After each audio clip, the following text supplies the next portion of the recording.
Socotra, the last true adventure on Earth. With less than 4,000 tourists a year, very few get to experience this untouched paradise. Hidden away between Somalia and Yemen, this alien island is only accessible from 2 weekly flights and is one for the true adventurer. Welcome to Socotra.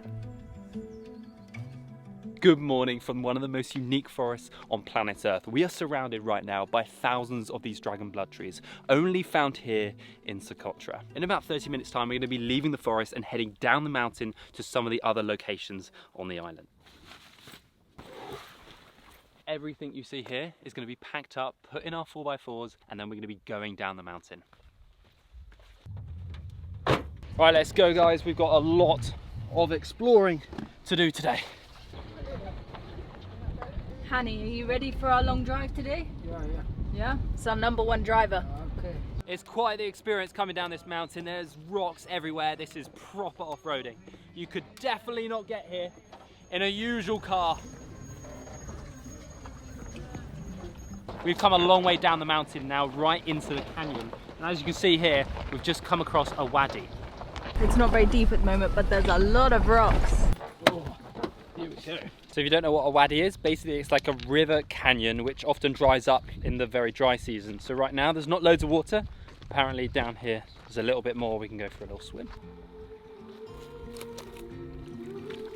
This is the first time we've actually seen palm trees on this island. It must be because of all the water around here. Yeah. When we woke up this morning, it was so cold up the top of the mountain, but now I'm literally sweating. I don't know if you can tell, but the sun is so strong. And I think because we're in the canyon, the heat's just like staying. There's no wind to cool us down. He said this bit's not so good for swimming because it's got a lot of algae in, so we're gonna go over there.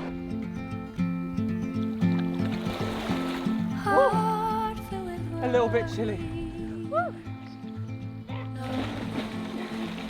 It is so refreshing in here.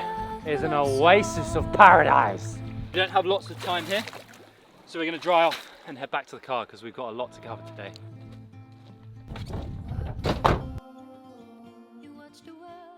We have just reached the good road again, and honestly, I've never felt a smoother surface in my life. It feels like we're flying at like 60 kilometers an hour now. Abdul's just spotted a chameleon. Whoa! I've never seen a chameleon before.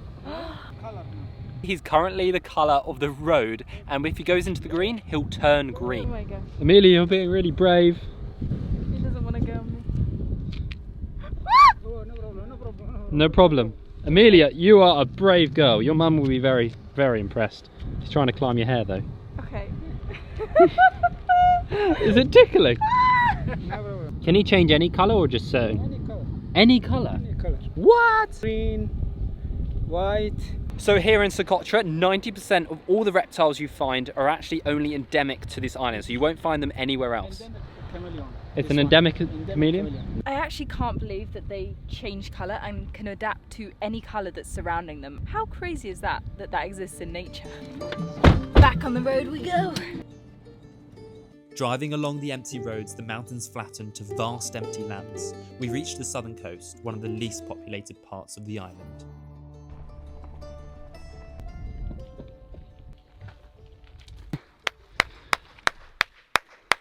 Really echoing. That's how you get rid of the birds in the cave. This is Dig Up Cave. 40 years ago, people actually used to live in here. This cave entrance is absolutely massive.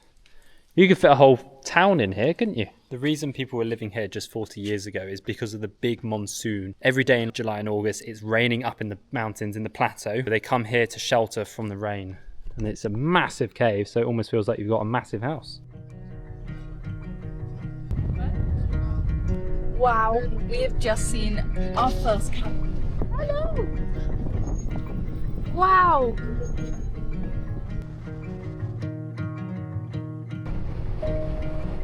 We have just arrived in the middle of the desert. Look at this sand dune behind me.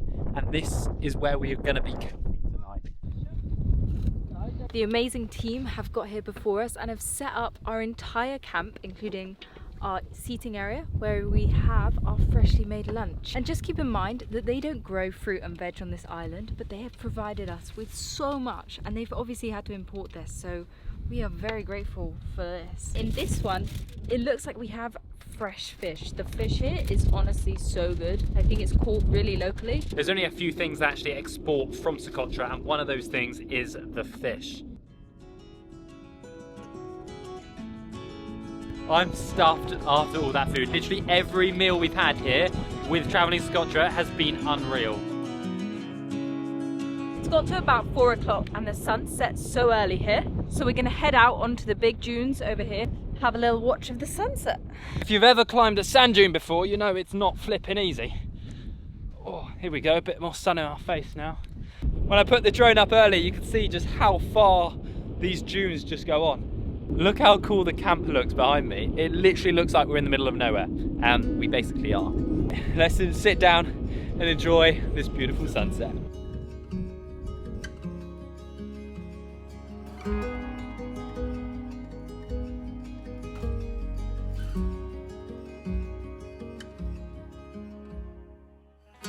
Colours in the sky right now just look incredible. Like, you can't really see on camera, but it's like orange to pink to blue to purple, and then there's stars coming out. The next few days are going to be incredible.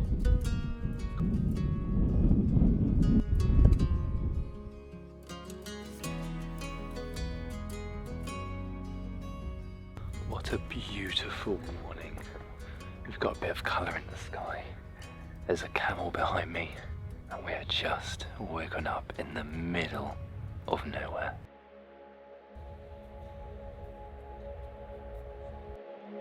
The sun is just coming up behind me, and it's so peaceful this morning. There's no more wind, and it's just silent. All you can hear is the waves in the background. As the sun rose over the dunes, a group of camels arrived, and we met Hassan, a local camel herder, who offered to let us ride a camel. Right, it's time to ride this camel. That's quite the sound. Is he okay? He's okay. He's making some funny noises. Oh my gosh! Oh. How is it? It's alright, it was a little bit scary getting up, but this is nice. It's much easier than walking on the sand. Now I've been on this for like a minute, I'm fairly comfortable. Look, I can almost take yep, I've got 2 hands off camel. Probably shouldn't do that. The camels here in Socotra are actually not native. They brought them in to help them carry stuff and help with the farming. Good. Good. Amelia's been brave as well. She's on the camel. Good. Angela? Good. Even though we didn't know what Hassan was saying, we loved his energy. Hold on. Good, Angela. Good, inshallah. Angela? Good. هذا good. Good. كله good. Yeah. والعود good. Yeah. What's that mean? Everybody is good. Everybody's good. Oh, Yes, this nice. is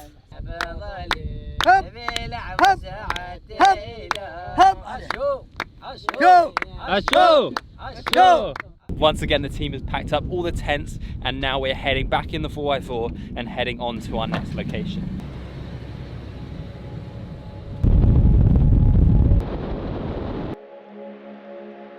So this 1,000 is only half a USD, and then this 500 is only a quarter of a USD. And the problem here in Yemen is the money fluctuates so much that it's very difficult.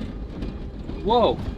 I'm rich. Because of the war in Yemen, the money fluctuates a lot, so it can be very hard to know how much stuff is because of the fluctuation, which makes it really hard for people to afford things. All of this money is only 3 USD, which is quite insane. And the one thing to note is, if you look up online, it will probably tell you the North Yemeni rial, which is a different currency and a different exchange rate to the one in South Yemen and here in Socotra. It looks like we have a problem. Unfortunately, guys, we have a flat tyre, but of course the team already on it. I think they've got a spare tyre just underneath the car here, so we'll be absolutely fine. Just a little break whilst the team sorts it out. Hey! Number 1! This is the car and the other team who have all our tents and stuff, so they'll probably come to help as well. Good.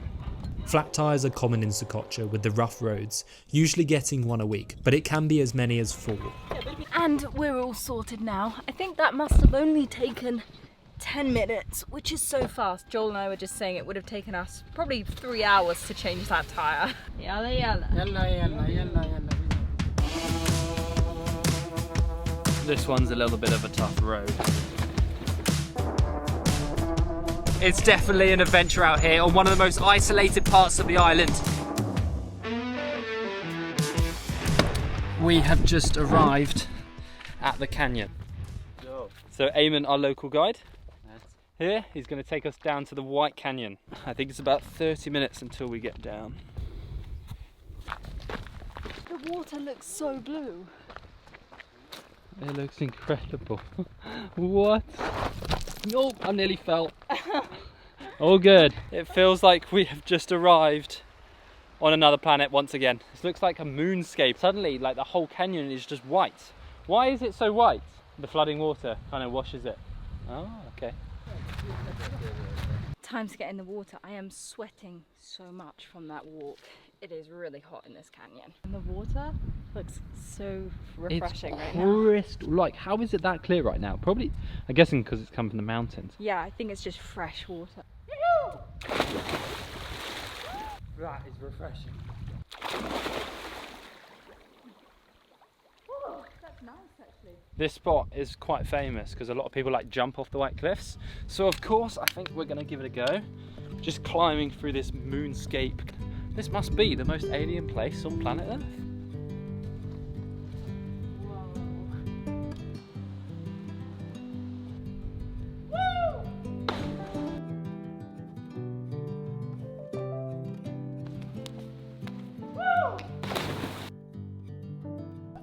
Right, time to go for the bigger jump now. Where's that? Over here. I'm not sure about this big jump. Maybe I'll sit this one out. Whoa. I don't know if you can tell, but that cliff is actually massive. And Eamon, the local guide, he just did it. I'm not sure Joel's going to do it just because we're so remote. It's quite a risk. Something in my head is just saying, don't do that. You're super remote. There's not the best hospital probably here, so decided just to be on the safe side, you know. Maybe I'm growing up. I am 25 now. The White Canyon is definitely one of my favourite spots yet, just because it's so refreshing in this hot sun. And now we've got a sweaty hike up through these beautiful bottle trees, back to find our lovely driver, Hanny. Oh guys, 10 minutes in, and because it's almost the middle of the day now, it is hot out here. Oh. We've just come a little bit further up the mountain in the car to a little picnic spot. But we've got this little shade area. Come in here and we're going to have some lunch after that sweaty hike. Oh, it's so nice to be sat in the shade, and we've got so much fresh fruit and veg right here. Thanks, Abdul. Welcome. You're a legend. Right, let's get on the road. We've driven like 20 minutes and the landscape has completely changed. We've got this beautiful green forest area with the crazy ugly bottle trees. Oh, don't give them an ugly. Look, they're actually quite nice. They're just flipping weird. In this little patch, there are so many. Like, it just goes on forever. I've just seen probably the tallest bottle tree. Yeah, look at that. That's at least twice the size of me, maybe 3 times. The reason that they're so fat like this and kind of squidgy is because it contains lots of water, because it is very dry and arid here. There's not loads of rain. Socotra actually split away from the African mainland 6 to 7 million years ago, and that's why it's adapted to all these endemic species and plants and animals. We are now climbing up this mountain, heading to a point called Horn Hill. I can't believe how green it is getting, because just 30 minutes ago it was just desert land. As we are higher up on the mountains again, we've started to see the dragon blood trees because they only grow at higher elevations.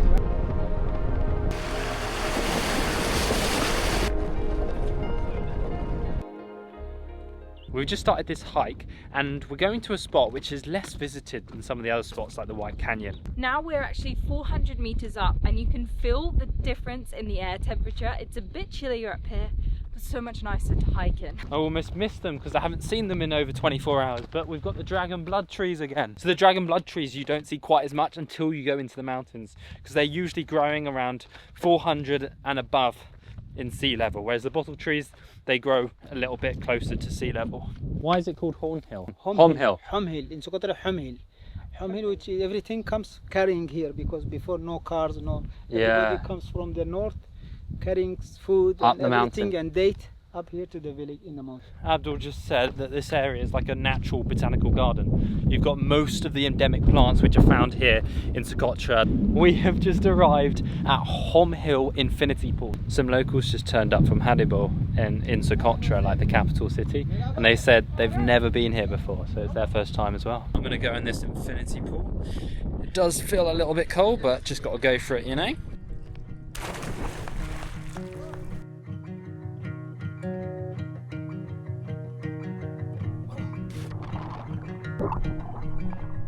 Joel is using this infinity pool as his shower for the day currently. Hopefully he comes out smelling fresh. This place is unexpectedly beautiful. What a place to just come swim in the mountains. Socotra just keeps on giving and giving.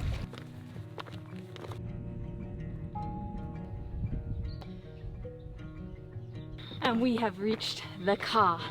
Time to head to our camp for the night. The camp spot we're going to tonight we actually haven't seen yet, and we won't see it until the morning because it's going to be dark when we get there. From what I've heard, this campsite is going to be the best we've been to yet, so it's very exciting.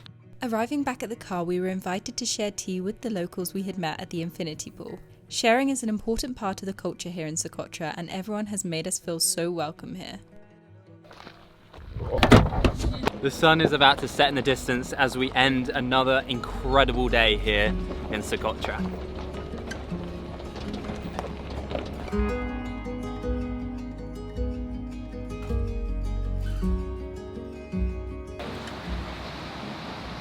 We've arrived at camp and the amazing team have set up the tent. Because it's so dark outside, we have no idea of our surroundings, and apparently they're pretty good. All we can hear is the crashing of the waves behind us. Today was such a good day. We ended up doing so much and now we are completely exhausted and we have to get up for sunrise. So it's about 8:30ish now. I think we're all getting ready for bed. Good night.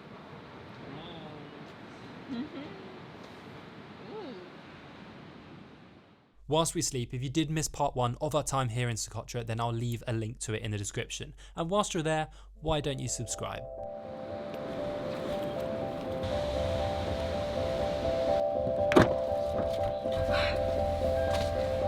So early. And here we are at the big white sand dunes. It's looking incredible. We've got about 15 minutes till sunrise, so we've got to get up there now. This just looks like a white blanket has been plopped up against this cliff. Maybe from the winds or something. That must be how it's created. It looks like a snowy mountain. Yeah. In a way. We just have to hike up this hill now. Right now it's quite hard, but I'm sure as we get a bit further up it's going to get like soft sand and it's not going to be easy. That's our car. They'll pick us up a bit later, but we got to see this white sand dune for sunrise. Let me balance the camera to show you the angle. Okay, walk up. It's really hard to balance because you kind of have to stay balanced and you can't lean too much forward, otherwise you plop down. I've got to take a break for a second because it's not too bad, but it is quite vertical. It's just the, what is it called? Vertigo? This isn't vertigo. No, the incline is probably like 50% or something. Too much for me. Woo! 4:40 in the morning. This is quite the hike to suddenly do. Put the body in a bit of shock.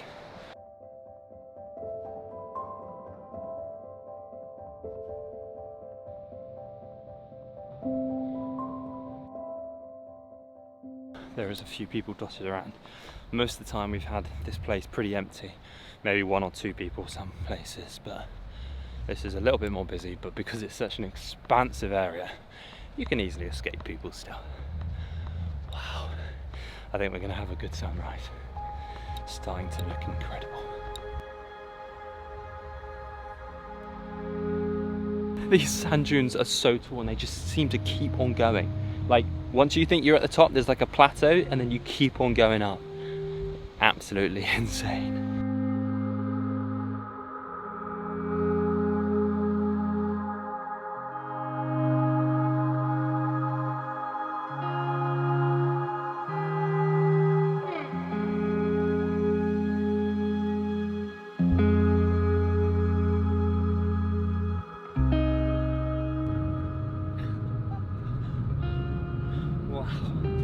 That is good fun.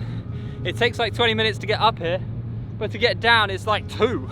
I genuinely think this is the most insane sunrise spot I have ever seen in my entire life, and we've done a lot of traveling, a lot of sunrises, but I think this tops it. I just can't get over it. These massive sand dunes right on the coast with crystal blue water down there. Socotra has achieved perfection. It's about 7:30 now. And I think we're gonna head down because our lovely driver Hani and Abdul are waiting for us. Plus, it's starting to get pretty hot in the sun. Honestly guys, don't take these videos to granted because this bag weighs a ton. I've got tripods, all sorts in here. I've carried it up this sand dune. And I'm holding nothing, apart from this. Right. Are we gonna run? This is the fun bit. Okay, ready? Count in Arabic for me. 3, 2, 1. Are you ready? Yalla, Taleta! yalla! Wait, I can only count forwards. Taleta, Ithnen, Wahed, Yalla!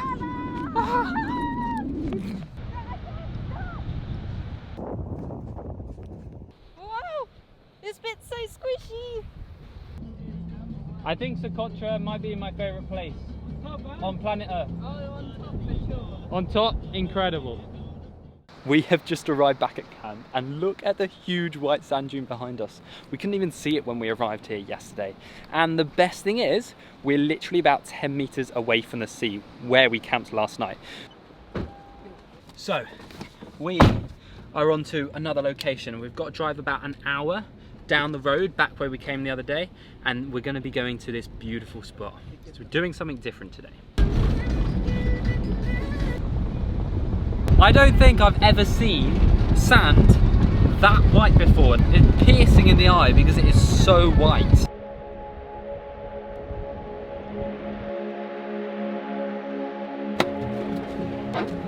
We've just arrived in Dihumri, and that is in Socotra, the place of 2 mountains. As you can see behind me, these 2 big red rocks. Now this is actually Coral Beach, and we're going to be snorkeling around here because it's a marine protected area. This is Adnan, the snorkel man. You're welcome. Nice to meet you. You're welcome. Is me Joel. You're welcome, John. Are you the only snorkel instructor on the island? Yeah. Yeah? My friend is an instructor for scuba diving. Some people, they don't know how to snorkel, they don't know how to swim. I go with them. Ah, nice. Or some people, they like guiding for snorkel. Oh, nice. You're the man for that. Yeah. He's #1 guide in all of Socotra. Yeah. Perfect. This good? The great thing about snorkeling here in Socotra is there's not loads of fishing. Obviously they do fish here, but it's not like big, you know, commercial fishing. So the reef out here is supposed to be super incredible. Okay, see you in a bit. See you tomorrow. We've now got our flippers, we've got our goggles, and it's time to see if we can see anything in the sea. Apparently there is turtles around the area, but it depends on your luck. So, I don't know. If we go past that little red hill, which I showed you, then we might even see some reef sharks, but apparently the current can get quite strong out there. So we might stick to it being a bit closer to the shore, but this looks absolutely wonderful, doesn't it? Looks so good right now. Oh. Let's put on these flippers and go for a swim. Our last full day here in Socotra. I'm so sad. As soon as we entered the sea, we could see the abundance of fish in the waters. Holding our breath and diving down amongst the fish, we could see Socotra was not only biodiverse on land, but also in the waters.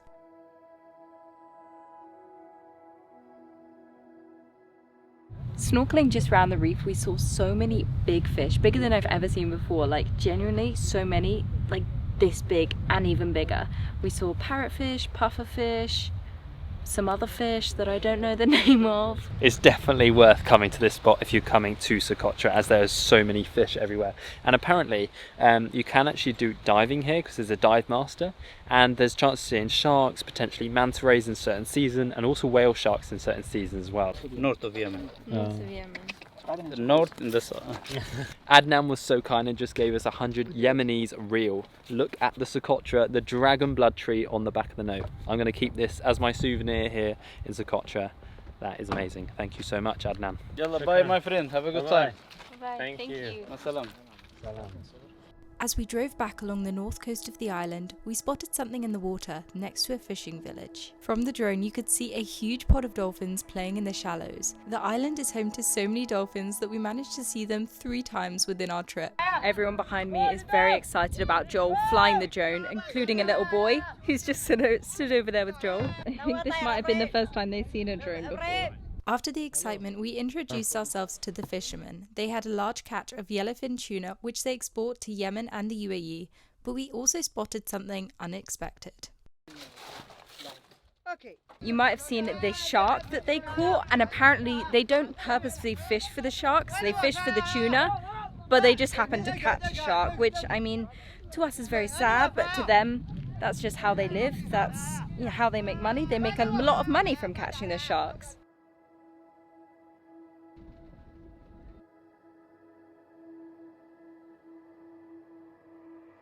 It is nice to be back here. I feel like the last 7 days have just been non-stop, but just absolutely incredible. Everyone, the community, everyone we've met on this island have just been so nice. And I think that's the one thing which makes it stand out from anywhere else. If you watched the last video, you would know what the inside of the tent looks like. But we want to show you this campsite because we think this is the best campsite we've had yet. And this is our luxury tent. It is so much larger than what most people stay in when they come to Socotra. Most people are just in a small little tent, but we're in this and it has been amazing. If you do want to stay in these luxury tents, then you have to go with Traveling Socotra, and I'll leave a link to their website in the description. They'll answer any questions you might have. Hello, how are you? Hello, welcome to my tent. Well, it doesn't even feel like a tent, it's just like a room really. We really have so much space in this tent and it genuinely is so tall. But the best part is the view, which you can have right from our comfy air mattress. So crazy that we can actually see dolphins right here from our bed. If you walk with me this way, you can come to our bathroom setup. In here is our toilet. So this is a compostable toilet and it pumps, and yeah, it's pretty good for the middle of nowhere, right? It works pretty well, it doesn't smell. I enjoy it as much as you can enjoy a toilet. And then in this one, we have our very own camping shower. So the way this works is you have a little pump, you pump up the water, and then it comes out of here, which is pretty good considering we're in the middle of nowhere. If you do book one of the cheaper tours, then you might not have access to a proper toilet in some of the campsites, and some of the campsites also don't have a proper shower as well. So having these 2 portable ones is very nice. And behind me is the living area. This space is where we eat dinner, lunch, breakfast, all that kind of stuff. And we've also got a good old charging station which has solar panels. And over here we have like the lounging area. This is close to where we'd have a fire. The crew are just relaxing. Traveling Socotra actually organises beach cleanups for their team, and we're actually joining one today. So let's go pick up some plastic. One of the issues with Socotra is there's not a lot of education with regarding to waste. There's not a proper waste management system here. But with Traveling Socotra, the tour company, they always make sure they pick up all the waste, because unfortunately some of the companies actually do not, and they do leave remains. We've just done 20 minutes of a beach cleanup, and this is all the stuff we've picked up.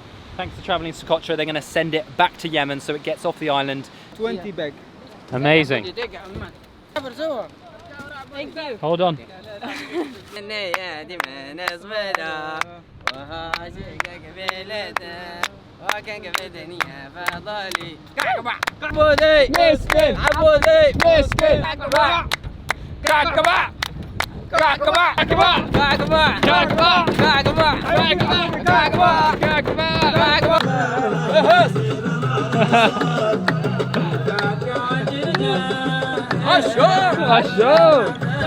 We're gonna have a little swim to end this beautiful day and this incredible week. Probably one of the best experiences we'll ever have. And I can't believe we're leaving tomorrow. I'm so sad. Let's go!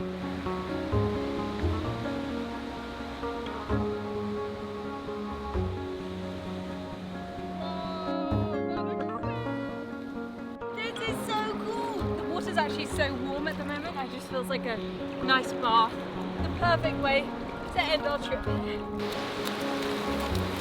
A big thank you to Traveling Socotra for gifting us this tour. It's been an incredible experience and we will definitely be returning to this island at some point. And a big thank you to all the team, especially Hani and Abdul, for putting up with us and all of our drone requests and various things that they had to put up with this week. Thank you so much for watching. You know what to do. Go down there, hit the subscribe button. We want to make more videos like this, so the more people who hit that subscribe button, it helps us to keep creating adventurous, incredible stories to share with you guys. Thank you so much. See you in the next one. Bye! Ciao, ciao.